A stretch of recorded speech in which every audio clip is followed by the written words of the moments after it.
What if you could rebuild London from scratch? London, city of the ages with traditions centuries old.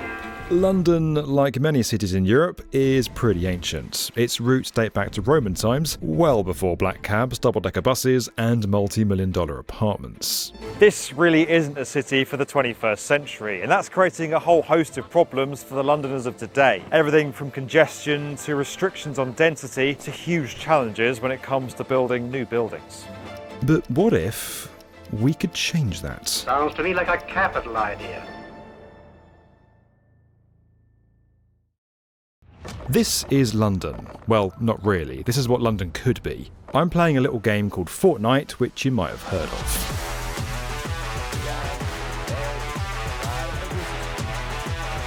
I'm walking through a photorealistic version of London, only here I can edit the city to be whatever I feel like, and I can see the consequences of what I've done.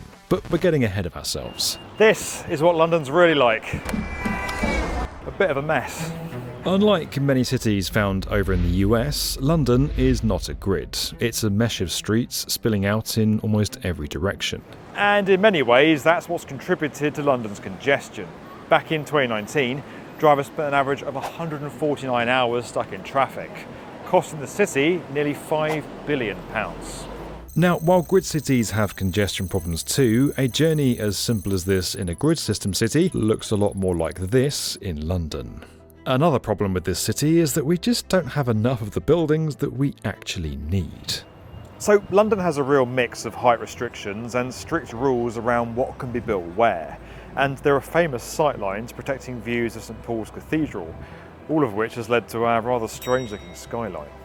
The affectionately nicknamed cheese grater slants so that the iconic 17th century cathedral can still be seen. These same planning laws also restrict where tall buildings can be built. London has two main groups of skyscrapers, one here in the City of London and the other over here in Canary Wharf, formerly one of the busiest docks in the world.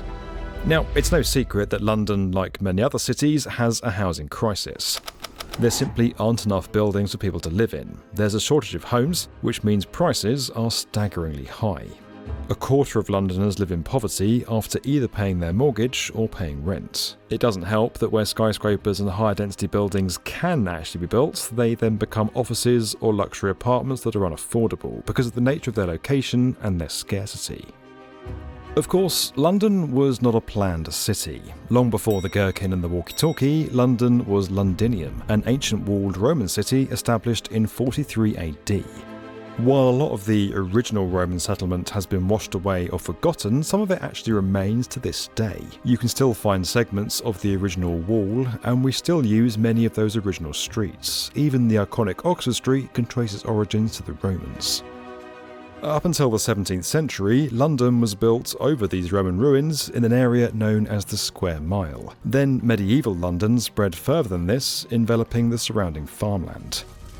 Then, in 1666, an enormous fire destroyed 4/5 of the city. 13,000 Tudor and early 17th century buildings were lost. While London kept most of its streets the same in the aftermath, there was some serious discussion about whether something grander should be built in its place. Many wanted London to be rebuilt in the style of Paris, with grand boulevards and monuments. But London ultimately stayed the same, and just kept growing. By 1884, helped by the Industrial Revolution, London's population had exploded to nearly 2 million, making it the biggest and most powerful city in the world. Then it grew again to 6.5 million by the end of the Victorian era. London was now a sea of factories and slums, alongside grand palaces and residences. In 1863, the tube opened, and suddenly boroughs that were miles apart could be easily accessed. It was the world's first underground passenger railway, and it revolutionised this city, allowing London to expand even further. After the Blitz and World War II, the city saw the largest urban expansion in its history. A lot had been decimated, and now needed to be rebuilt. Now, London has actually been rebuilt many times during its history, but it's never really been reconstructed from scratch. Each iteration of the city has been constructed upon the last, from its Roman incarnation all the way up to World War II, with Londoners hopefully taking from what came before and learning from it. Now, Fortnite is encouraging a fresh generation of gamers to build a new digital layer of this city. This is Reimagine London. Reimagine London is a giant urban sandbox living in one of the most popular computer games. So we've recreated accurately a section of London, and it allows players to go in and use their imagination, work together to create really interesting new buildings, but based on the expertise and the design that Zaha Hadid architects bring to it. Zaha Hadid Architects, the firm behind some of the world's most iconic and your favourite curvy buildings, has teamed up with Epic Games' Fortnite to create a photorealistic island of central London. The reason why we wanted to do that is because we wanted to engage the next generation of citizens of cities, to make them more aware, more prideful of their own urban environments. The idea of the project is to give as many people an intuitive view of ideas for future cities and giving them an environment where they can build and test ideas for us to learn from them. So this is a game very unlike other sorts of games that you might have seen in Fortnite up until now, and so what we're trying to do here is really push what's possible using UEFN, using these new tools inside Fortnite Creative. Reimagine London covers a central part of the city, starting with St. Paul's, and it stretches along the riverfront and is mirrored on the south bank of the river. And within that area, there are 4 sites that we've designated where players can create their own buildings. Players place down blocks or voxels on a designated site within central London. Each site has its own height restrictions and special features modelled on their corresponding sites in real-world London. There are 6 different categories of voxels that you can put down. There's commercial, residential, office. There's also walkway, park, and structural pieces, so 6 to choose from. They all look different, have different designs. But when you put them next to each other, that's when you trigger scoring. So for example, putting a park piece next to a residential piece will give you a score because those pieces go really well together. But not only does it give you a score, but it actually changes the way the residential piece looks. And so you can make your site look more interesting and vibrant by using these different combinations together. So it gives you a set of options, but it's absolutely unconstrained when it comes to how you want to bring them together. It allows you to explore what others did or what you built yourself with absolutely no strings attached. You get a better score and make happier NPCs by creating areas that are walkable, have a mix of residential and commercial spaces, and respond to the needs of the city. You want to put walkways next to commercial places. You want to put offices on top of residential pieces to get these interesting combinations that really respond as you're playing the game. So we're encouraging players to experiment, to try different things. And one of the most exciting things is that it's multiplayer. And so you're playing with other people. You're seeing what they're doing and you're responding to it. Some of the sites have pre-existing structures on. Now, you can completely ignore them, but if you use them to create something new, the game will reward you. The goal of the game is to make people aware of land and buildings as a civic resource and how to most effectively use it for the greatest common good. Through the game, players can start to learn firsthand the problem with London's current urban layout. We wanted to use the medium of Fortnite to make people more engaged and more aware of certain urban issues that affect us all. The idea of a mixed-use area has only recently come back into favour. Following World War II, cities began dividing neighbourhoods and districts into their purposes. But we're now realising that this maybe isn't the best idea.